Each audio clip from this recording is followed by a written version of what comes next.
So we'll get started. Good morning, everybody. If you haven't yet, please type in the chat if you have already started your Google business. If not, that's totally fine. If you have and you have any success with it or any tricks that you've learned along the way, please feel free to jump in and share. I'm going to go over how to get started with it and then a few tricks that I've recently learned in talking through this with some agents in the office. Courtney Miller in our office talked about her starting one, and she's already had 3 closings from it, and I believe another client she's working with from it. It does work. If nothing else, when you're referred to someone, they're going to check your Google business. And so it just reinforces that referral should call you and kind of get to know who you are before they do that. So let's get started here. I'm going to share my screen. Okay. So the first thing you want to do when you're starting out on Google Business is you're going to go to googlemybusiness.com. So it's googlemybusiness.com, and that's going to bring you here to this screen. And you're going to go to sign in or manage now.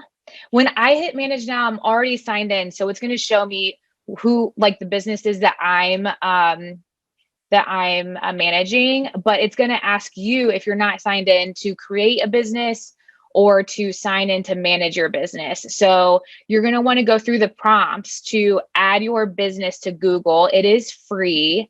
And then you're going to want to go through the steps to verify it. So once you get on here and put in your business name and what type of business you are, it's going to ask you to verify. And if you can see, can you guys see my mouse when I move it? Okay, cool. Here it shows that mine has been verified. There's a couple of ways to do that. It will ask you, the way that I did it is I hit verify and it said to send a postcard, which I thought was really weird. But once you have all the information in, then it will send you a postcard to the address you have listed for your business.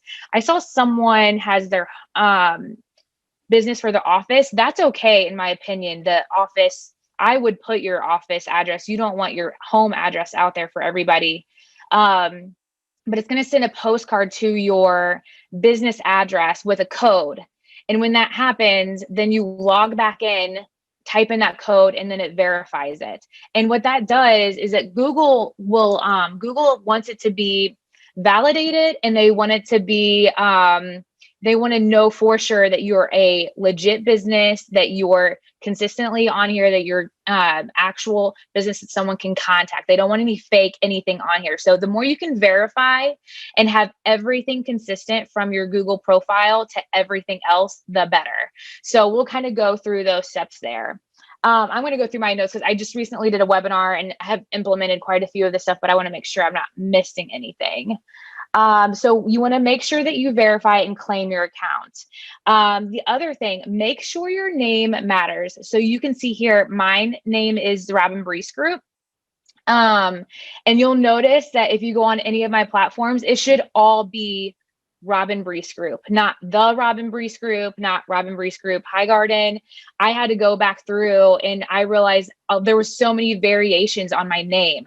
So make sure that whatever you name your Google business, it is the same for your Facebook, Instagram, LinkedIn. All of those things should be the same. And then that's going to create a higher awareness on your Google page. And then Google is going to boost your SEO because it sees that you're a consistent business with the same name. It sees that you're the same person as all those other profiles. The other thing is you want to make sure that the address is consistent on everything you have, including your website, your social media profiles. Something that I did for all of our indie people, something I did wrong was I had Keystone Crossing. The crossing part was XING on some of my profiles, and then some of it was crossing, like the word. So make sure all of those things are very consistent. Some of them weren't including the Suite 170, some of them were. So again, just make sure they're all the same.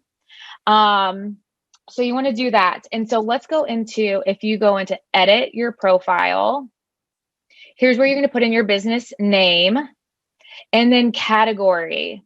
So I recently heard, and I need to add this on here, I already have real estate agents as a category. Research has shown that if you also add real estate agency, the Google business likes that. They will also boost your SEO for that. So right here, real estate agency. A lot of the top performing realtors on Google have the real estate agency as a listed category. So you want to make sure you add that. Your phone number. This sounds kind of simple, but it matters. The phone number needs to be unique to you. Make sure that your phone number on here is not the office phone number, because if Google Business sees it as a duplicate phone number, if like a lot of other realtors have that same one listed, it'll mark your profile as a duplicate. So make sure the phone number is unique to you. And then the website, you're going to put your website on here. This is really important too. Again, Robyn Breece Group, you want to make sure it's very consistent. As soon as you go onto my website, it says Robyn Breece Group at the top. And I hear that Google will actually scan your website. They're scanning it for the address, the phone number, your profile, your social profiles at the top. All of those things really matter on your website. So if you have your own, where you're managing your own website, make sure your social media profiles are at the top right-hand part of your screen. I might have to go in and change that on mine too. But looks like we might have some chats. One sec. But you want to make sure that all your information is on your website that's consistent with your Google page as well. Heather says, is it important to use our Highgarden email address? I think so, Heather. I don't know specifically I don't know if it would hurt SEO necessarily, but I would use the same email on everything. So if you're using your Highgarden email on some things and not others, I think that could hurt you. You just want to make sure that it's the same email address across all platforms. And when I say all platforms, I'm talking social media and your website too. And then of course, Zillow, Realtor.com, all of those as well. Any questions so far? I've kind of gone pretty fast so far.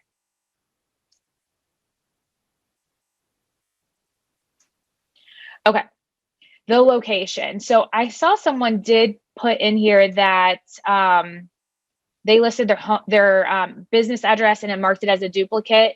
I had learned to put your business address in there. I think that's okay, especially since you're working out of that office and multiple agents probably are. I would feel more comfortable putting your office location versus your home address, because that's going to be public for people to see. So you want to make sure you have your address in here. That is super important for SEO and for people to find you. The two ways people are going to find you on here, they're going to search. They're going to search either realtors in your area.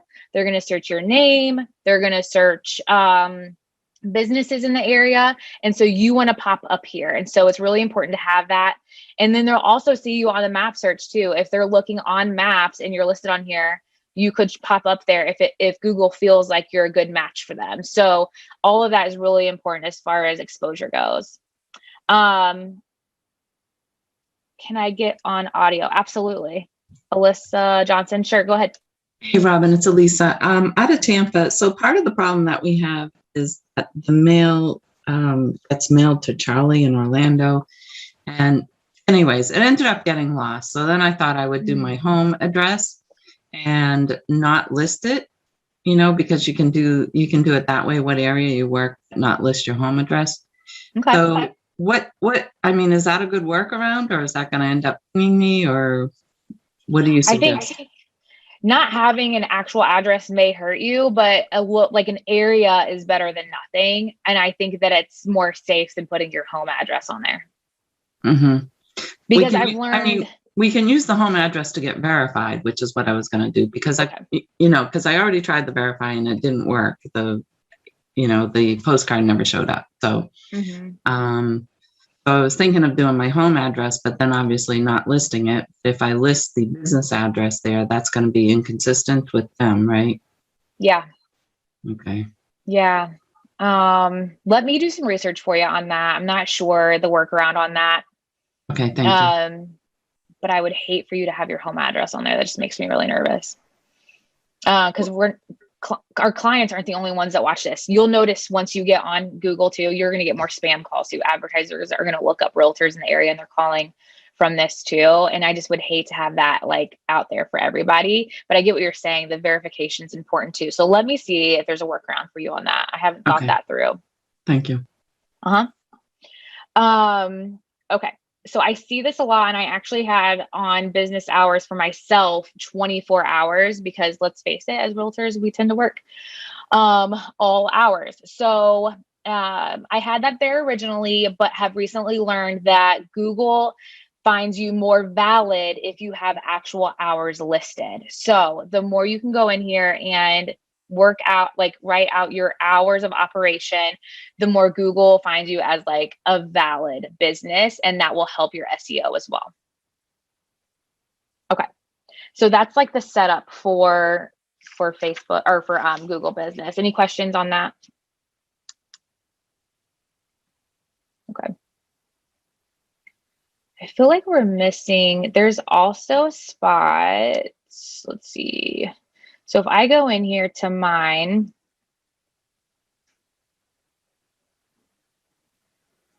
so here's what my dashboard looks like. When you get onto Google Business, this is what your dashboard is going to look like. And you have over here an option for like your home, which is this, post. So you can make posts. And these can be anything really that you're posting on social media. You can also post here. Now, in talking through this with Courtney, I should have invited her on here because she has some great insight on this too. She says, what's really important to remember on Google Business is that when you post something on social media, that's really for your audience. It's for engagement. When you post it onto Google Business, it's for SEO. So make sure your verbiage has like the area in which you're selling. It has SEO type keywords. So things that your clients are going to look up. Maybe it's top agent in Indianapolis, maybe it's top agent in Atlanta, whatever it is. Make sure that you're working in some of those keywords into your description when you make posts. The other thing that you can do, there's a website, I have not used it yet, but it's called Geo Imager. I'll see if I can type it up here. GeoImgr.com. And you can go in here and sign up for a membership. I think it's free. Basically, you upload your photo and tag the location for your photo. Then you go back in and post it on Google. That's going to verify more of your location. And Google uses location authority a lot for their SEO. So the more you can tag the location for your posts, the more you're going to show up on that map view, or the more you're going to show up anytime someone searches that area. So try to get into a habit of, if you do post on Google Business, that you're tagging the location of your images and then uploading them, because that's really going to help get you found in more searches. So here's kind of, yeah. Oh, hey, it's Corey. How are you? Hey, Corey. I have a quick question. So when you post, when you do the planning, or like you plan, schedule it all in advance, will it also tie in here as well? I have not found a platform yet that will syndicate directly to Google Business. Okay. I don't believe so. Okay. Mm-hmm. There might be, Corey, and I'm just not aware of it, but I have not found one. Usually it's just the social media platforms. Yeah, but that's a really good point though. You can make it really easy. You don't have to do it on desktop. There is Google My Business app, and it's super easy to use. You literally click it, hit post, and post it. So it takes 2 seconds. They don't make it tough to do at all. So if you haven't downloaded the app and you plan to create a profile, I would definitely download the app. I use it a lot. Up here at the top, you can also, so the update would be a post, and then you can also add an event. If you're having a client appreciation event, photos with Santa coming up in Christmas, whatever it is, you can add events there too. And then you can also add products. Now, this was something that was new to me, and we've recently started using it. But basically, a product can be any home that you have that's active, pended, sold. It can also be any type of presentation you've made. Maybe it's a seller presentation or a buyer presentation. You can add videos and photos to this, select the category. and it will show up under your products. So that is really cool too, because it's going to help boost your SEO, but also it's a reference guide for people who are looking you up. Let me show you a good Tom Toole. If you guys don't follow him on social media, he does a lot of great YouTube videos as well. But here's his Google business. You can see 328 Google reviews. He has his hours of operation. And then here's his products. So if you hit view all, he has them. The categories are just listed. And he has a huge team too. So remember that, right? I think he's putting all of his team in here. And then under contract and sold. So you can imagine if I got referred to Tom Toole and I'm looking him up and I see all of this, that's pretty impressive. We know that he's definitely in this business and definitely built some trust just by showing all this. I'm going to go back to that real fast. Up here at the top, his phone number. So I can call him from the Google profile really easily. Hey, Robyn. Yeah. Would you be able to put other people's listings in there as products? It would be really tough. We'd have to call MyBor on that, I think, Chad, to see what the rules would be. I know for social media, we have to give them credit. Like we have to give the listing broker credit. I don't know if that's a workaround on this or not. I mean, I wouldn't have a problem putting that broker's name on it. It's just like our own pages that we have featured listings on, that kind of thing. Mm-hmm. It's a good idea. It's a really good idea. Let me write that down. I'll check in on that. Thank you. Mm-hmm. Hey, Robyn, along that same line, like I'm on a team, would there be any issue with me posting? I'm assuming the issue is with if it's somebody else's listing, them getting credit for it. So I'm assuming if I'm on a team, there wouldn't be an issue with me listing my team's listings that aren't mine. I wouldn't think so. I would get permission from your team leader, but I wouldn't think so. I would want to leverage that as much as possible. Okay. Yeah. The only thing I can think of is if your team is doing it and then it's a duplicate, that could hurt. So that's where I see what you're saying. Like if they have it posted on their Google page too. Yeah. I gotcha. Then it becomes a duplicate. Okay. Mm-hmm. Okay. The other thing that we can do here, and we're working on this as a team right now, is this Q&A field. So you can go in and ask a question, or anybody can ask a question, but most people aren't using this feature. They are using it as a reference. So you can go in, hit ask a question, and you can ask like, is it a good time to sell right now? And then you can answer your own question. And when that happens, it shows up as the question in bold and then your answer. You have to dig pretty deep to see that you asked your own question. So we have a Q&A page on our seller guide and our buyer guide. We're in the process right now of just typing out all those questions in this field and then answering them ourselves. So when someone goes to this, they can see the question and answers pretty easily. And then also that's going to help you boost your SEO because Google Business is showing that you're here to be a resource for people. And the more keywords you work into that people are looking up, the better. And then of course, reviews. So reviews, as you all know, I'm sure everybody felt the tension when Zillow took away our reviews for a short time. And it just showed we can't have all of our eggs in one basket, right? We have to have our reviews spread out. And Google reviews are a big thing. So make sure that you're asking for them. Right here where it says write a review. Actually, it's not that one. I believe it's under, because that's not mine. If I go back to my home page and I scroll down, manage reviews.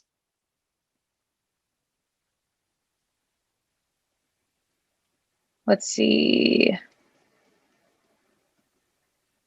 I'm not seeing it clear. Does anybody else see? Because my toolbars might be covering it up.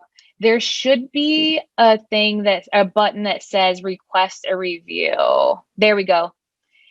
Get more reviews here on your dashboard. Share review form. When you do that, this link right here is all you need to send to your clients in an email. You can even put it in your signature, and you just use the hyperlink button that will change the verbiage that says review me on Google or whatever it is you want it to say.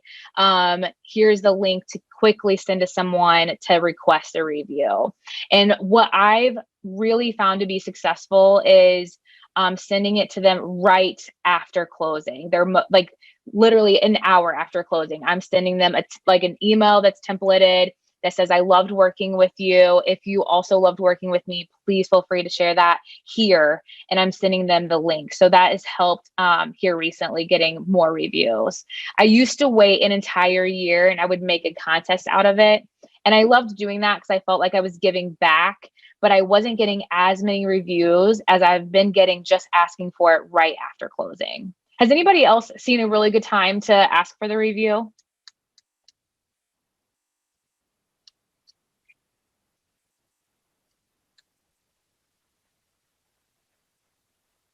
No? Okay.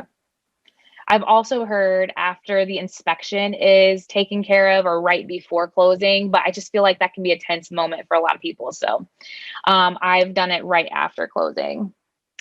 Okay, let me make sure I'm not missing anything. So info, we went home post, info. This is where you can also type in your service areas, add more hours. Special hours would be if like a holiday or something like that, you can type in there if you're closed for a certain holiday. This right here, appointment links. So if you're not familiar with Calendly, I would look it up. It's a free platform, but there's some paid features too. It's a free way for someone to set an appointment with you directly on your calendar, and you can set parameters. Like it's not open-ended for them to set an appointment with you whenever they want. You set parameters for them, and they can go in without ever talking to you and set an appointment to meet with you. And I have had listing appointments that I've closed. They went into Calendly, set a listing appointment with me, and then we were good to go. So people do use it. If you ever get your like hair done or anything like that, a lot of stylists are using online appointment calendars. It's so much easier because then you're not coordinating schedules all the time. So go onto Calendly, sign up for an account. You're going to type in your URL here, and that's going to show up on your Google Business. So if someone decides they want to work with you or at least have a conversation with you, they can add a click of a button, set that up. So that makes you available to them more often. Like if it's later at night and they don't have time to call you and set up an appointment, they can do it without ever having to do that. Okay. Products, that's where you're going to add the homes or marketing presentations. And then the services is where we were talking about labeling ourselves as the real estate agents and real estate agency. Also for the business, you can mark whether or not your office, if they come to meet you at your office, if it's handicap accessible, if there are any amenities, if there's appointment required, anything like that, you can put those things in there too. And then the description, you want to make sure that you really write out a description. Don't make it 2 words or 3 words. Make sure that you're putting in a well-written description that describes your business. I don't know how much it matters necessarily to the people viewing your page, but it matters to Google that that's in there. And then add opening date. I need to go in and add an opening date because that will make your Google business more valid as well if you have the date in which your business was created. So make sure to go in and add that in there too. Okay. Insights. So I have not paid attention to insights too much, but 141 searches. It looks like this many people found me just from the Google page, and then 25 were directly looking for the business. And then I had 2 people somehow brand related. They might've been looking up another agency and mine was somewhat related and found my business through that. So here you can get lots of different insights on how many people are going to your website, how many people are looking at your Google profile, things like that. Okay. Reviews, again, we talked about that. You definitely want to make sure that you're going in and asking for reviews. If you don't have any reviews on Google, but you have them on Facebook or Zillow, send your clients an email, like a personal email that says, hey, I'm really trying to move a lot of my reviews over from this platform to Google. Would you mind just copying and pasting your review onto Google? And you'd be shocked at how many people take the time to do that. I mean, they want to see you win. Okay. Photos. So here's where you can add photos of your business. This shows up in the Google search when someone types in your business. This shows up as like what they would see if they come to your office. So these photos need to be, I mean, if you're working at like a corporate office, this is where you would put that. I would want to do some research on if you're working from home, what that would look like, but definitely want to have some photos in there that represent what it would be to work with you. Maybe you just put pictures of you yourself, your clients, your team, whatever that might look like. And then website, you do get a website with your Google business. I don't use it. I don't know if anybody really does because I have my own personal one. But if you want to use this as your website, you could. And then users. So I recently hired an admin, Faith, and she is a manager on here too. So if you have team members that can help you post or help you keep this up to date, you can add them here so that they can hop on and manage your account as well. And that is it. Do I have any questions on Google Business, or anybody has done this and had success with it?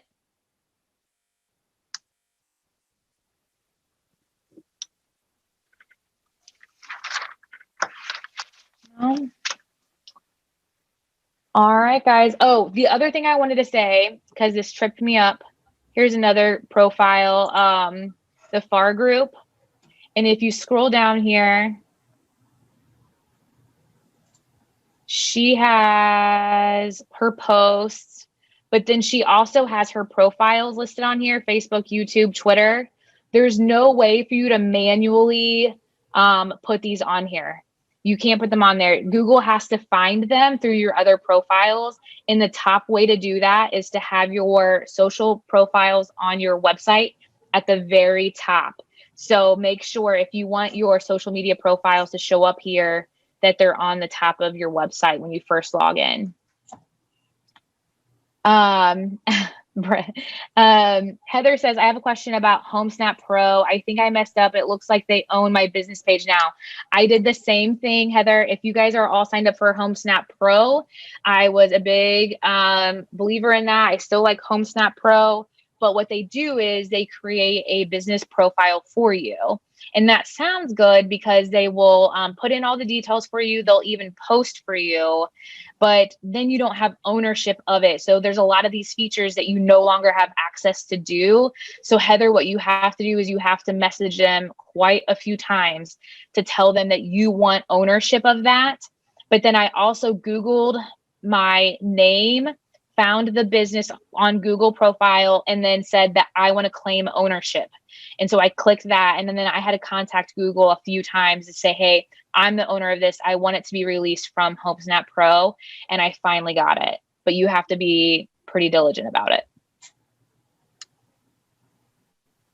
If, like Corey, like when you were talking about posting for you, that is a workaround a little bit in the way that HomeSnap Pro will post for you. And then you can go in and add to it, like it, because it's a lot of graphics, a lot of facts. So if you want to go in and sprinkle some photos, like you're really good at taking photos like behind the scenes and like when you're at houses and stuff, you can just add to it. But I don't believe you can add like the products or the frequently asked questions. So if you're not additional charge, right, for that for the HomeSnap, I think it's like $300 a year or something like that. Yeah. Have you used it? I do use it. And I like it, but I'm beginning to feel like it's more of an advertising platform, and I don't take cold leads necessarily. So it hasn't been, I don't have the resources to take cold leads the way that they give them to you. So I don't know that it's a value for me at the moment. Yeah, I agree with you. But yeah, it's kind of changed. It's evolved a little bit the past year, I think. No. So. All right, guys. Well, have a good rest of your week. If you have any questions, feel free to reach out. Thank you. Have a good one. You're welcome. Thanks, Robyn.